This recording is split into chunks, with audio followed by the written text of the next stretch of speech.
Today is unfortunately going to be a sad one with what's happened with this attack in New Orleans. Johnson is set to meet with Trump and Mar-a-Lago today to discuss strategy, go over this mass deportation that they want to take effect immediately. Right now, we are stuck between a rock and a hard place, and people are feeling it. People are hurting. There's been so many unfortunate events that have happened today. Also, breaking news is that there is a huge 1,500 migrants have left a certain place in Mexico and are heading for the U.S. border. So this is where this goes into effect of what Trump, because of what has happened this morning, and it all happened because there was an unsecure border.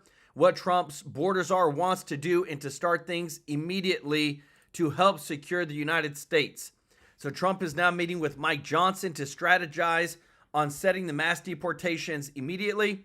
The attack that happened earlier today was from someone that they caught that was unvetted, caught passing through the southern border, and has now wreaked havoc on New Orleans. And if we had a proper secure border that we vetted people and things were secure, most likely this wouldn't happen. But they have found, there's reports of an ISIS flag that was found on the truck. We have the full FBI documentation that we're going to show you in a moment of what their findings have been initially. There's been explosives that were found in the truck. 2 of them have already been disarmed. There's representatives that are actually having military police to come on board for what has happened. But we've got a ton of that breaking news for you in a moment. But it's heartbreaking. Our prayers are with the families in New Orleans. With that being said, too, we also have the news of what's coming through the southern border. A huge 1,500 people caravan is trying to cross the border illegally. Tom Homan is pushing to work with Mike Johnson to secure the border and stave off these people from coming in because they're coming in unvetted.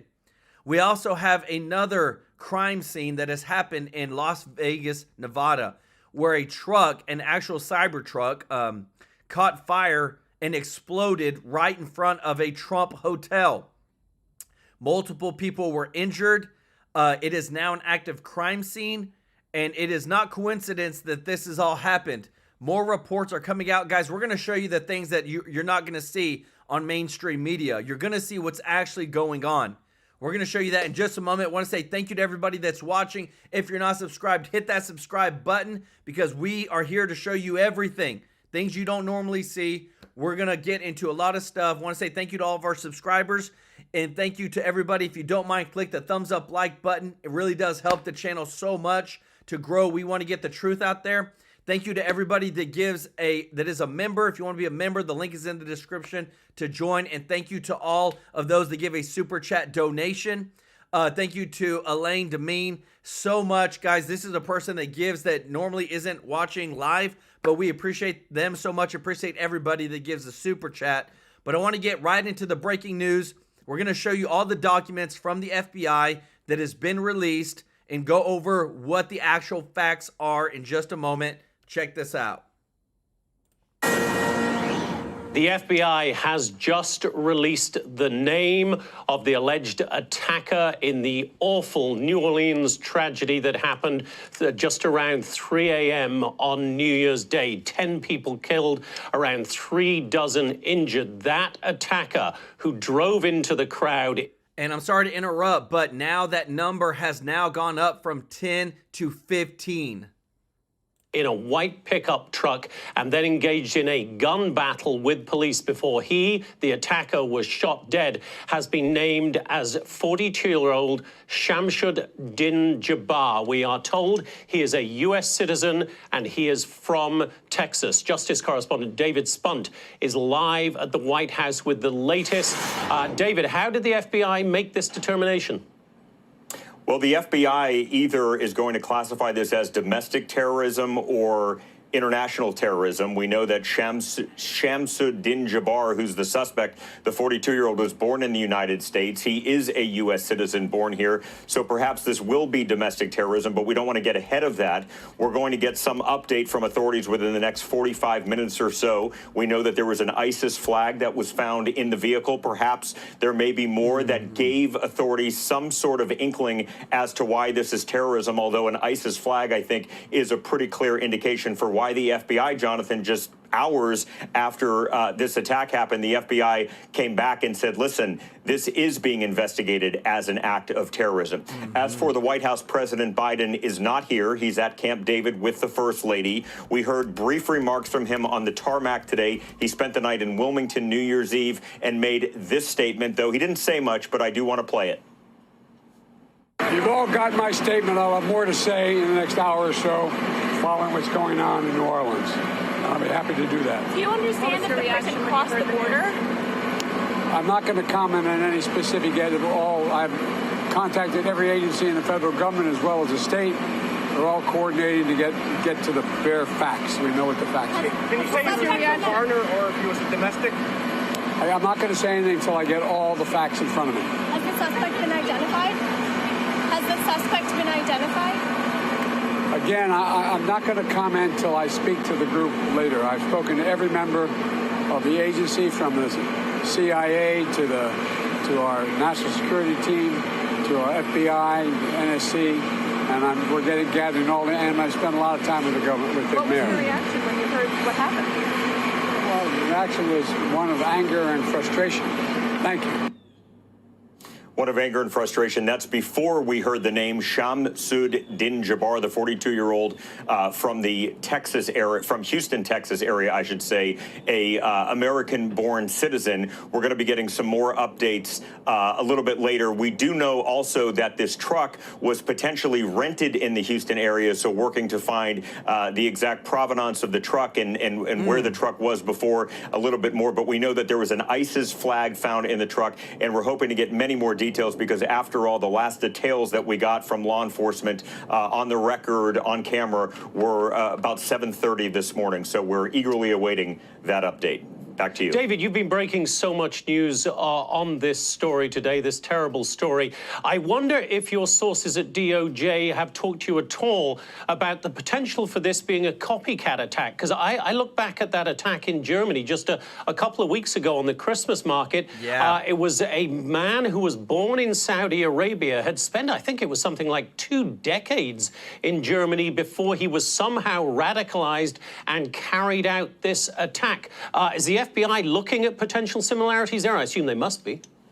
Oh, always, absolutely. Copycat attacks are something that we've asked about and something they're concerned about. Local law enforcement in Philadelphia, in New York, Los Angeles, any really big city or small city across the country that has any sort of gathering would be concerned about any potential copycat attack. In New Orleans, even though there were barricades, unfortunately, this tragedy was able to happen. So this certainly has other law enforcement agencies buckling down, and the FBI continuing to watch just to make sure that there is no other sort of copycat attack like this. Jonathan.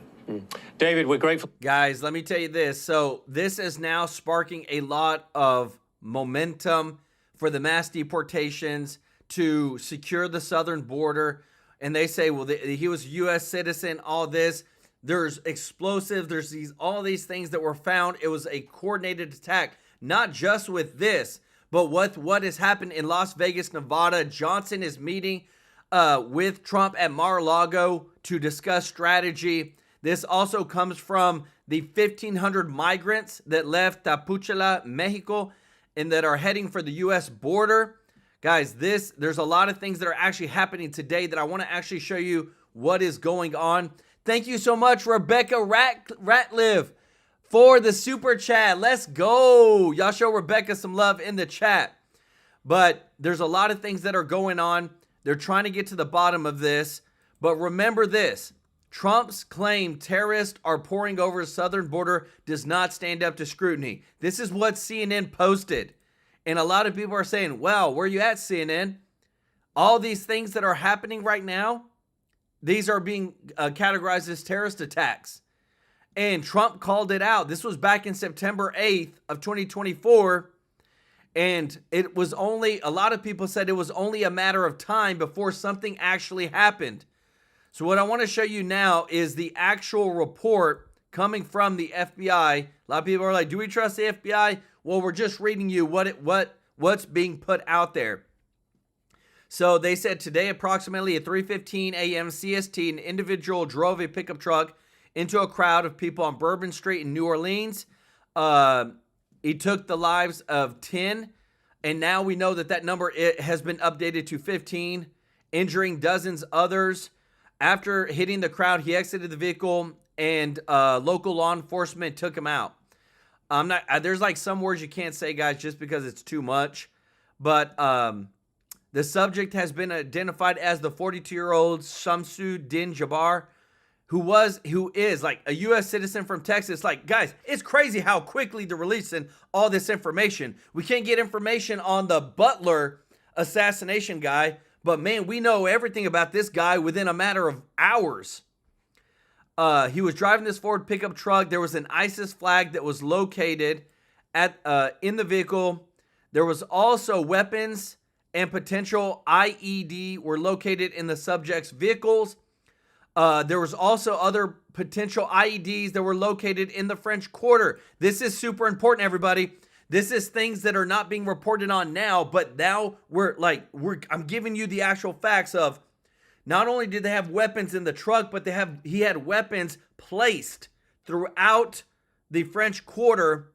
And this is the crazy thing. They've already disarmed 2 of them. That's what the news is showing, the breaking news. They've already disarmed 2 of them. And now they're bringing in military police to come in and figure out if there's any more, if they can find traces of any more. And they're trying to clear the entire area and create a quarantine and just section off the entire place so that way they can find if there is any additional weapons or potential IEDs that are located in that specific area. Because remember, there was weapons in the truck, but there's also IEDs that were in the truck, but there's IEDs that were found elsewhere outside of the truck in certain specific areas. The FBI is the lead investigative agency. They've already coined this, or already called this an act of terrorism. Now they're trying to determine if this is domestic or foreign or international terrorism that they tried to cast. So this is the actual report that was released just moments ago by the FBI. What I want to show you now, too, is that something else happened today. In front of the Trump Hotel in Las Vegas, Nevada. This is the Trump Hotel. This is the smoke from it. You can't see it. You can see, like, okay, this is actually where it happened. There was an explosion coming from a Cybertruck. That is a Tesla. Elon Musk owns Tesla. This is like, it's not by coincidence that not only was there this attack in New Orleans, there was an explosion from using a Cybertruck, guys. This is not by coincidence. It was by design. They're trying to let us know how they feel about Trump and how they feel about Elon Musk, because they're using both of these things to commit these acts. And I want to show you, this is the image. Let me cut this sound off real quick. Right here, let me see if I can blow this up for you. You can see it in the back that it's on fire. It's a Cybertruck. Everybody's already been pulled apart, so there's no people, but multiple people were injured. This was, it has been designated as an active crime scene now. And so we have these 2 attacks that have happened on the same day. One, they say their Secret Service now is being added to Trump's team as well as Elon Musk to protect them, because this is 100% targeted, and they say they're trying to send a message. So with that, guys, sometimes I pull things and I only show certain people, but one person that is 100% called this out, whether you like him or not, he's calling this out, and one of it is Alex Jones, one is Tucker Carlson. And so now they are finding that with the New Orleans attack, the FBI is probing. There is a terror link of connecting the person who was driving the truck with what's happened in Nevada, and saying that there needs to be on watch of making sure to protect everybody. So with all this, this is where again now we are, guys, this is very crazy that we're in the middle of not only trying to elect a new speaker, elect a new president, but there's coordinated attacks against these people. One of the things that they're calling out too is that there's the coordinated attacks. It wasn't just him. It was happening with other coordinated people to carry this out, and that they found that this truck went through the southern border. They had video evidence 2 days ago. 2 days ago, they had video evidence the truck went through the southern border, and they said they were bringing more people. So now, with the people that they could see in the picture, and that's what I'm working on getting for y'all, a clear image, guys. I want to show you good stuff. In this truck, there's multiple people, yet there was only one person that was found in New Orleans. So they figure that, okay, the thing that happened in New Orleans, the thing that happened in Nevada are coordinated, and now they're looking for something else to happen because there was multiple people in the truck that crossed over 2 days ago in that same truck that was used to attack those people in New Orleans. This came out, and they said, again, how did this happen? Because we don't have a southern border. 94 executive orders to open the southern border on day one. This is what Biden did. He not only signed 94 executive orders to open the border, we have over almost 3 million known gotaways. We have where they tried to sell the border off, and now we have this, which I'm about to show you. There is a huge influx of over 1,500 migrants that are trying to come through the southern border. And they said they're trying to come through illegally through certain spots. And this is the scary part. When they're unvetted, we don't know if they are terrorists or not. But I wanted you to see this because we're getting more details. It's all happening today. Check this out. Crackdown on illegal immigration beginning on day one of his administration, and his picks. What the? Oh my goodness, guys. We got these ads come through.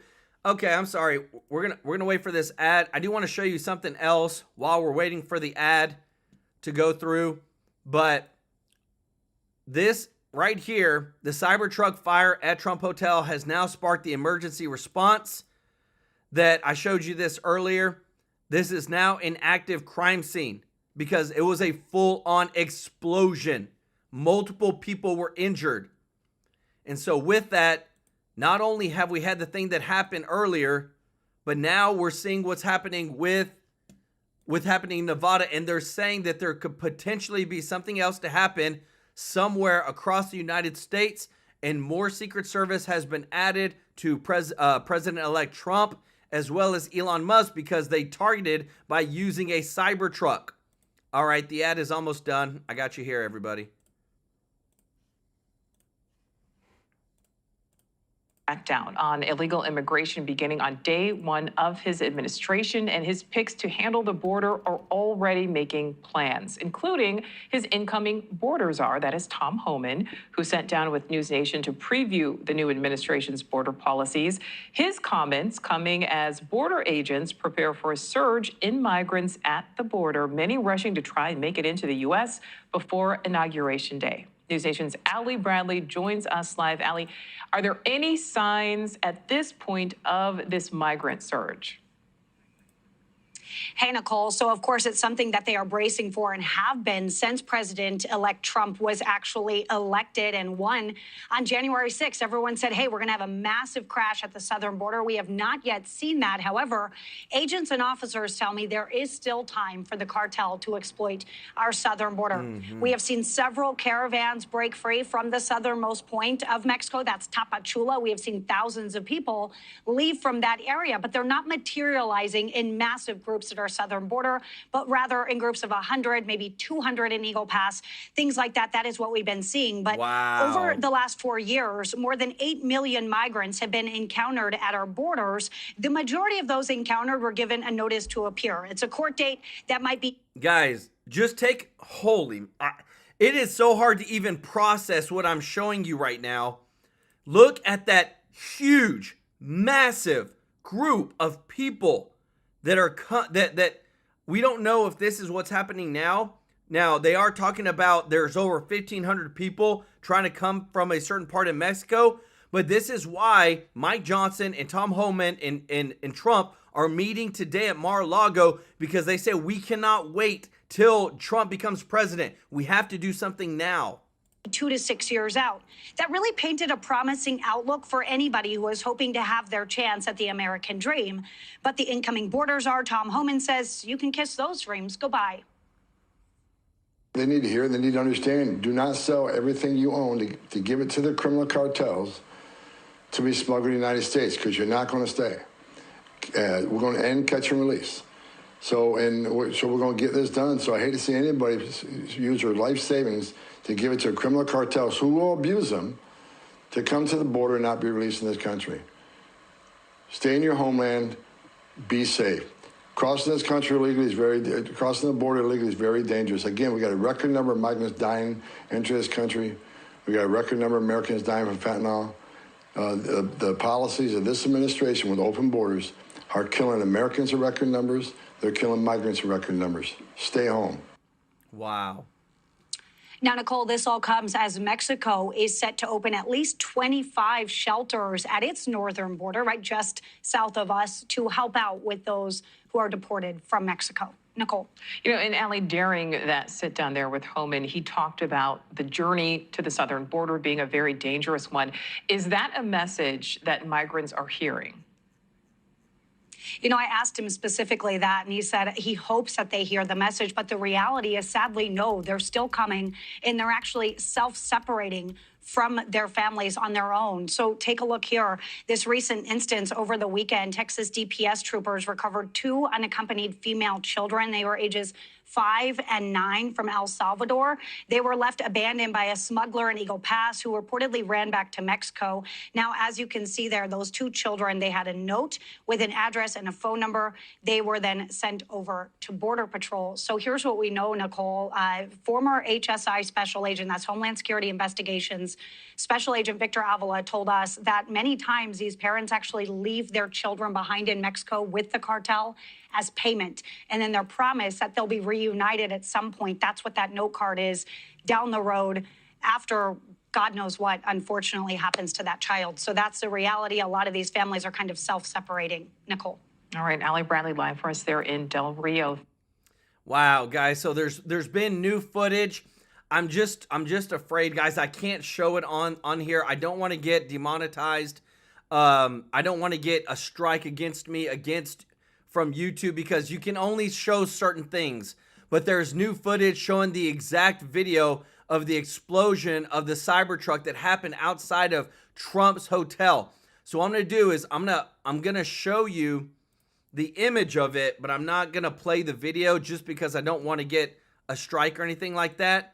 But I can show you like still images, if that makes sense. So right here, look at this. This is the Cybertruck. This was in front of Trump Hotel. Guys, this is all coordinated. You cannot tell me it's not. If you think that this is not, you're being naive. Using a Cybertruck is a direct message to Elon Musk. Doing it in front of Trump Hotel is a direct message to Trump. And if you look at this right here. So this is exactly the explosion. It very, very sad of what's happened. And what's sad is that all this has happened on the same day. I want to show you some additional feed. They just found out that the suspect was an Army veteran. And I want to bring you the actual live news of what's going on, guys, just because, again, too, with TrueLife News, if it's breaking news, you're going to see it. I'm not going to hold anything back from you. Check this out. investigation. But what say you about how quickly they assessed the fact that this guy was not working alone? It does seem that this truck did, in fact, change hands at some point because the vehicle was not rented by this person. It could have been rented by somebody else, changed hands. This person was the one who actually drove the truck to New Orleans and actually committed the heinous crime of barreling into a crowd on Bourbon Street. But those that facilitated the attack, they are still on the loose, and that's why these investigators are hell-bent to bring justice. Right. I picked up a few things from this press conference as well, and I have to agree with Paul. When the ASAC Alethea Duncan, I actually know Alethea. She was actually in FBI Miami in the beginning of her career. She mentioned that this Jabbar was not, they do not believe that Jabbar was solely responsible. My personal intuition is that Jabbar was not solely responsible. I think this is probably a very well orchestrated and complex attack. But one thing I definitely picked up on was when Senator Kennedy said, look, we're going to give you time to conduct this investigation. And we want to be fair because you can't compromise an investigation. That is true. You always hear it's an ongoing federal investigation. We can't give comment. And sometimes that's them trying not to be transparent, but sometimes it really is legitimate and you do need to keep it confidential in order to not destroy getting information that you need. But it would not shock me if this individual was on someone's radar at some point. And the fact that he is demanding clear transparency, that's what Americans deserve. And it's very tragic that this occurred. Thankfully, we have not seen something like this in the, very recently in the United States. But what I can tell you is having worked for the FBI and having left the FBI, they gave full resources to January 6th capital violence offenders, misdemeanors, and treated them with the highest level and full force of the federal government. And I sat there and watched that occur, and I sat and I said, there's got to be some very serious terrorist activity going on behind the scenes. I sure hope that the FBI is allocating those resources towards something like this. And again, I cannot say that there's a clear, link, but what I am saying is that the Americans do deserve full transparency. The FBI does deserve to have time to conduct a full investigation, but this is what we need to be focusing on, and we cannot say, January 6th Capitol violence, it is still on the homepage of the FBI's website almost 4 years later. And I sure hope that this was not on the FBI's radar, because if so, there will be some serious questions that have to be answered, because I can tell you how many resources they have dedicated towards other misdemeanor offenses when something like this was in the works. All right, let's bring Paul back in here. Paul, and I'm interested in the background of this attacker here. 42 years old, born in the United States, from Texas, served in the U.S. Army. Now, I'm assuming, Paul, that one of the urgent questions that investigators need to look at here is, was this person recently radicalized, or have they been essentially radical for a long time, but were part of some sort of sleeper cell? Well, they're certainly going to be looking at that. One of the things they'll look at is if that name is actually his birth name, or did he change his name at some point? And that would be some indication that at one point he had some change of identity and maybe his ideological outlook. They'll also be looking at what training he had in the military. Was he trained in any kind of demolition work, which might have been how he attempted to build these IEDs, which very fortunately did not detonate. So, yeah, they're going to be looking at all those things, and it's going to be part and parcel of what I said earlier, which is, was there a way to pick them up? People these days are radicalized almost always online. And look, that's needle in a haystack stuff, especially these days with encrypted apps and all the other avenues that are open to people who are interested in this sort of stuff. But that cognitive aperture, as it's called, when people find their way into these forums, they have maybe a slipping down life, things aren't going very well for them, and this provides an identity. They're going to be looking for that sort of narrative to see when it developed and who was there with him at the time. Who was he in contact with? Who radicalized him? Because clearly he was radicalized, according to the reporting of what we've got so far. And I just want to mention one other thing. The similarities to the Saifullah Saipov event here in New York City, which, full disclosure, I was on scene for, are really, really striking. Vehicle that was rented, a crowd during a holiday, jumping out of the car armed with a gun. Saifullah's guns were not real guns. Turns out it was a starter pistol. ISIS flag on the back of the truck. These are a lot of data points that track to that event, and I have a suspicion that when they get in there, rip his computer and do all the other work, you're going to see that he was probably a student of some of these things, and then they're going to ask themselves, could we have picked it up? I mean, I think that's the question. Could it have been prevented? I mean, we've heard about the bollards on the street. We've heard about the physical, blockades that could have potentially prevented this terrorist from driving down up onto the sidewalk and mulling over people. But, I mean, Paul, as far as prevention is concerned, part of our federal law enforcement's job is to prevent terrorists from following through. And we know that there's a lot of cells in this country. We know with our immigration crisis that there are people here that want to do Americans harm. We don't know the exact motive here. We don't know if this person is or persons are involved in a larger terror organization. But the ISIS flag on the back of the truck says it all. And the fact that you're saying that this does parallel other attacks similar to, let's say, Germany, for example, and here in New York City. We know that these people have been in this country. This is an American citizen who once was in the army, and at some point something went horribly wrong and he became radicalized. But how do you actually pinpoint these people from pointing them out and maybe tracking them before they are able to pull something off like this? Very difficult in a First Amendment society, because you do have a right to free speech, and it's a very gray area as to how far you can go. I can tell you here in New York, when we did this work, it was extremely heavily lawyered, because it's a continuum between your First Amendment rights and then into getting into a radicalized area. And that continuum is a tightrope that you have to walk. I would say, though, that one of the things we do have to be cognizant of is at the end of the day, the FBI is not that large an organization. That's not a pejorative. It's just a fact. They have a very wide remit to cover. I would argue that maybe they've taken their eye off the ball in recent years, and that we have to get back to the basics of what they're supposed to be doing, which is this kind of work. But at the end of the day, you need the state and locals, and they need them desperately. That's why you have the JTTFs. They're the front lines on this thing. There's going to be a lot of questions, very clearly, regarding the placement of the bollards and all of that stuff. Look, I'm sympathetic here. I'm not saying that it went perfectly, but it's very hard to secure large events. Even in the Saipov event that I just described, NYPD had secured the Halloween event with sanitation trucks, and as a result, Saipov called off his initial attack and went down the West Side Highway. Now the West Side Highway is secured with bollards. So you tend to be reactive with these things. I hope we're taking away the right lessons. But at the end of the day, it has to be a whole of government approach. You have to stay vigilant, as I said earlier. For the people who do this kind of work, the further we get from 9/11, the closer we get to 9/10. And these are the things that are existential threats to the people in this country, and not some of the nonsense, in my eyes, that the FBI and the federal apparatus has been pointed at during recent years. Cole Parker, thank you for your expertise on this tragic day. Paul Morrow, thank you. Thank you. That Jabbar was solely responsible. We're aggressively running down every lead, including those of his known associates.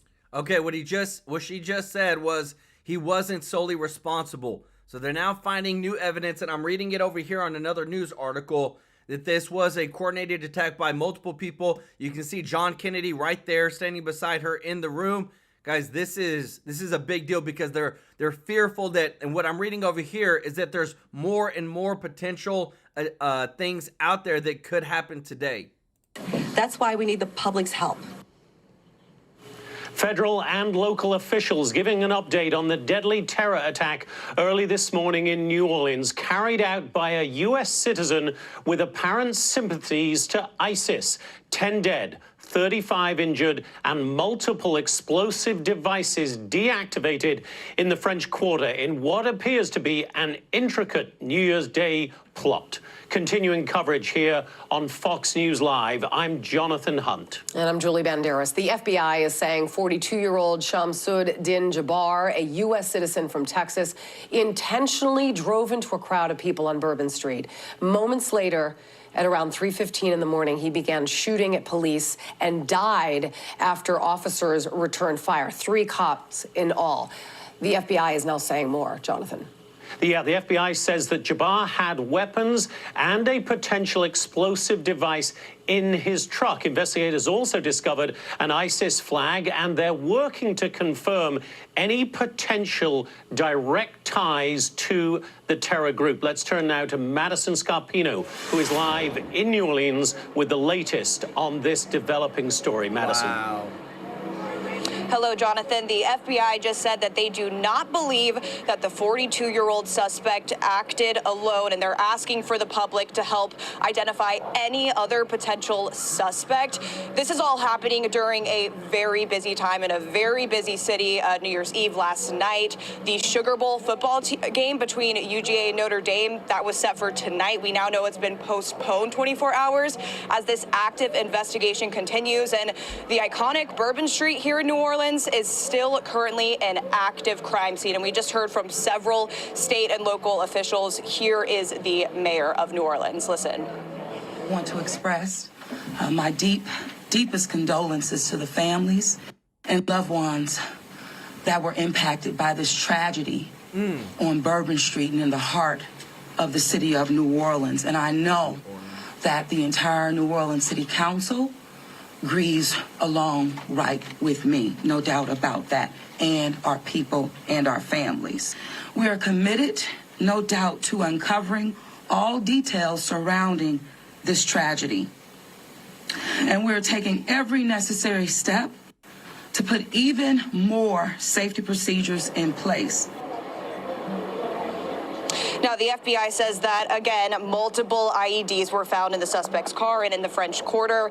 Now, there was an ISIS flag on the car as well, they confirmed. So right now, obviously, a lot of enhanced security, armed dogs, law enforcement officers sweeping this now shut down area. Again, 10 dead, dozens injured. And officials say that some people injured are still fighting for their lives. The University of Georgia confirms that one of their students is a victim, and they are critically injured. So as far as how the 42-year-old suspect ended up allegedly driving that car into a crowd of people on Bourbon Street, the NOLA Police Department says that they did have barriers up. They had police cars acting out as barriers as well. But somehow the suspect just ended up getting around it. And, you know, the Super Bowl is coming up here in a little over a month. Mardi Gras is here every year, brings in millions of people. So the governor says that they know there's an issue here. They got to solve it, and they're working to do that. I'll send it back. Guys, so I've got some updated news. So Trump came out and posted something. We actually have one of the things that was stated by, again, too, this is the type of things that nobody thinks about. Oh, I'm sorry. This is the type of things that nobody thinks about till something actually happens. And then when something happens, everybody is like, oh, why did this happen? Remember this, border agents caught 300 migrants with terror ties, including ISIS. And it's still incredibly easy for them to enter the U.S. This was back in October 23, 2024. There's a lot of people a lot of these Republicans are coming out, and even Trump came out and posted something. I want to read what he posted because, again, he called it. It wasn't a matter of if, it was a matter of when something horrible like this could happen. Because when you let in terrorists into the country unvetted, over almost 3 million known gotaways, what do you expect? Donald Trump said, when I said that the criminals coming in are far worse than the criminals we have in our country, the statement was constantly refuted by Democrats and the fake news media. But it turned out to be true. The crime rate in our country is at a level that nobody has ever seen before. Our hearts are with all the innocent victims and their loved ones, including the brave officers of the New Orleans Police Department. The Trump administration will fully support the city of New Orleans as they investigate and recover from this act of pure evil. This was 100% called out. This right here, we already know he had an ISIS flag. We already know that okay, so he had to have been converted. He was a, U.S. military veteran. Came from Texas, but he went over the border into Mexico, came back with multiple people in the truck, and the truck that he was in that was rented wasn't even his. there was multiple explosives, not just in the truck, but in surrounding areas around the place around Bourbon Street, which thankfully they found 2 of them, and they fear that there may be more. And on top of that, what we showed you earlier, the attack that happened at the Trump Hotel. And all this right here, this is the actual truck that happened right in front of the Trump Hotel. It's the Cybertruck. It's literally a message to Elon Musk using a Cybertruck for the explosion. And it's a message to Trump because it was done right in front of the Trump Hotel. And a lot of people say, well, you know, we've got to let these people in. Yes, I agree. We can have people come into the United States, but it's got to be through legal immigration. And so we've got some more updated news on what's coming out. I want to show you this, guys. It's heartbreaking because they said that now that we know that this attack wasn't done by just himself, that it was deliberate, they opened fire on it, and there could be more. Check this out. We know they have that prodigious intent, prodigious capability, and what we need to look for going forward is potential copycat attacks. Obviously, this should be all over the news. Americans need to know so they can be vigilant and be aware, but everyone needs to keep their SA up going forward because you are most vulnerable after terrorist attacks in the most recent 24 to 48 hours post-attack. Because we are in a transition period between administrations, does that give us greater vulnerability politically? Well, look, Kennedy, let's start with the fact that people woke up to the nightmare on New Year's Day that no one wants to wake up to, and that's a massacre on Bourbon Street in New Orleans, as Kara points out so well, a soft target. Canal Street and Bourbon Street, there's tons of drunk people there at 2, 3 in the morning, and that's exactly what this suspect plowed into. And you now have a situation with a lot of questions with people, particularly in a city like New Orleans, where they're scheduled to have the Sugar Bowl here later this afternoon. And they say that will go forward, the organizers of the Sugar Bowl. Right, but you know, events like that planned for months for possible security threats. Bourbon Street on New Year's Eve and New Year's Day don't, because that's where people are normally reveling. There's police out there, but they didn't expect this. Now they're trying to fill in, was this a Islamic terror-related incident or not? Was it something else? We don't know the motive. We had that press conference this morning, which the FBI did themselves no favors, because the special agent in charge, Aletha Duncan, that took over, said that it was not terrorism. Right after the mayor, LaToya Cantrell, said this is terrorism. Yes. And so now there's a lot of questions. And people of New Orleans, they also did not definitively clarify whether the incident was isolated to this one truck and this one suspect, and whether there are continuing security threats. That's what we hope to hear from officials, and they can't have this press conference hold it faster because of the unanswered questions right now, that now we've got a truck that's placed in Eagle Pass, Texas, ends up in a massacre on Bourbon Street, and we don't know whether or not there are other people involved, or whether he acted alone, or if a public safety threat exists now. Yeah, and that is the point of these acts, is to, as Tammy said, instill fear in order to change policy in this country. Wow. So what do we know now, and where do we go from here? Not only law enforcement agencies, the FBI, the CIA, DHS, all of that, but also individual Americans and, you know, the thousands of people who are planning on attending the Sugar Bowl. There are a couple of details about the truck in particular that definitely seem to lend credibility to the idea that this was not only premeditated, but an act of terror, which we know the FBI is investigating it as. The first is some images of the wreckage, specifically of the truck, seem to suggest that it was an electric vehicle. And electric trucks are faster, they're heavier. He would have been able to hit people without really any noise from the truck, which makes it the ideal weapon in a situation like that. And then there are the new details from David, where we know, or our sources are telling us, that the truck did switch hands at some point, which seems to suggest that there were other people involved in this operation. We know that several officials are looking into that, whether this was, whether he acted alone or whether there were other people involved. If there were other people involved, again, that could be part of the reason why they are labeling this an act of terrorism. Yeah, is it appropriate for the FBI to take the lead here?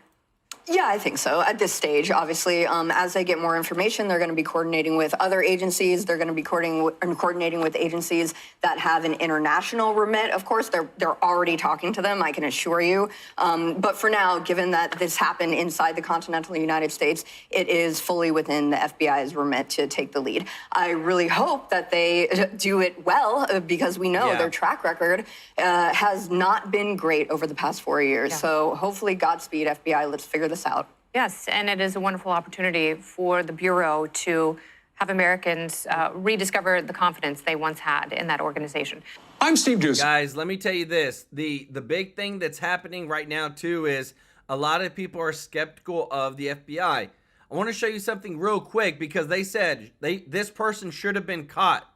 This person should have been stopped before they even got close to New Orleans, and should have been on a watch list because of this right here. They said the FBI has been more focused on American moms and dads than they have been on actual terrorists across America. Listen to this. This is from Congress. Good afternoon, distinguished members of the Constitution and Limited Government Subcommittee. My name is Tiffany Justice, co-founder of Moms for Liberty. Founded in 2021, Moms for Liberty has 275 chapters in 44 states and is growing every month. I want to begin by thanking you for taking up this important topic. Free speech has been chilled for too long by our own government. I applaud you for bringing attention to the intimidation and harassment of law-abiding citizens. Right here. Parents have the fundamental right to direct the upbringing of their children. That includes their education, medical care, morality, and religion. I want to be clear, these are inherent, natural rights. Parental rights do not stop at the classroom door. We do not co-parent with the government. In March 2020, public schools across the country were closed without parental input. Tina Deskovich and I, co-founders of Moms for Liberty, were serving on school boards in Florida. School districts shifted to virtual learning, but accountability for teaching and learning was lacking. Despite documented low student engagement, graduation rates remained steady, and federally mandated services were not being provided despite continued funding. Parents watched in horror as teachers' unions fought to keep schools closed. We watched as our children struggled with depression and anxiety, their development regressing at every turn. Nationally, parents were asking when and how had we become a nation that was more concerned with protecting adults than protecting children. Parents desperately wanted to help their children, and they turned to their school boards to try to understand why it was okay for people to gather and riot in the streets and not for children to gather and learn in classrooms. In the US, the right to petition the government to correct a wrong or achieve a goal is fundamental to the workings of our constitutional republic. Parents who took up this right were silenced. Then, the premier law enforcement agency of the United States of America, the FBI, was used as a weapon by the DOJ against parents who dared to voice their concerns at the most local level, their school board. Thanks to the whistleblower, we now have evidence that Attorney General Garland instructed the FBI to take action against parents, and that a threat tag was created for parents who spoke up in public meetings. How dare they? You hear that? One of our moms was one of those parents targeted. This is where, again, people are so upset because they said, so instead of focusing on actual terrorists, the FBI was spending their time focused on moms and dads that were protesting the school board for keeping their kids out of class during the pandemic. Guys, that's where I'm telling you, we need a overhaul in the government, the CIA, the FBI. I want to show you this. There's some breaking news that's gone on with the Cybertruck explosion. There were multiple persons that were injured, located around the vehicle. There were 7 people with minor injuries, 2 of which were transported to UMC. There was 1 fatality within the truck. Was it a suicide? Was it a suicide bomb using the Cybertruck? Guys, listen to this. Morning, along with Las Vegas Metropolitan Police Department and Las Vegas Fire and Rescue, we had a response time of approximately 4 minutes. Engine 12 arrived first on scene for the fire department to find a fully involved Tesla Cybertruck in the valet. They quickly began pulling tack lines to extinguish the vehicle fire, and also realized at the same time that there were multiple persons with injuries located around the vehicle. In total, as the sheriff said, there were 7 minor injuries, 2 of which were transported to UMC. again, for minor injuries. And there is one fatality within the Cybertruck. Morning, along with Las Vegas. So you see, guys, it was all, to me, this is heartbreaking. I want to show this one more time. This is border agents caught 300 migrants with terror ties, including ISIS, this year. And it's still incredibly easy for them to enter the U.S. There's over almost 3 million known gotaways when it comes to the southern border.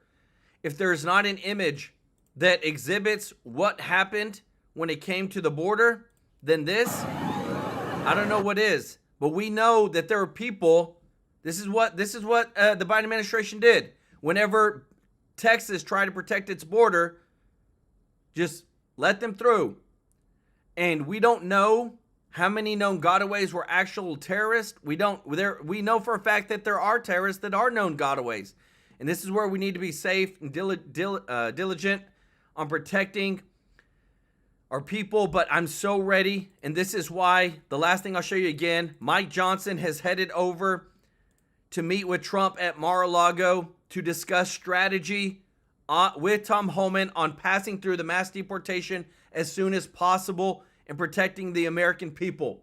I want to say thank you to everybody that's watching. If you're not subscribed, hit that subscribe button. I'll bring you the breaking news every single day, 2 times a day, Monday through Friday, 1 on Saturday, 1 on Sunday, to make sure that you are informed and you will see things on this channel you won't see on mainstream media. I want to say thank you to all of our members of the channel. If you want to be a member, the link is in the description to join.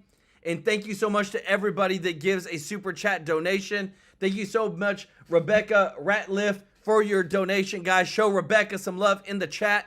We are here for you guys, and we want to make sure that you see the truth in this new year, 2025. I think it's going to be revolutionary, but there's so many things that are scary that's happening that we got to be prepared for, and we got to make sure that we see the truth of what's happening, and you're going to find it here. Love you all. Appreciate you so much, and we'll see you in the next one.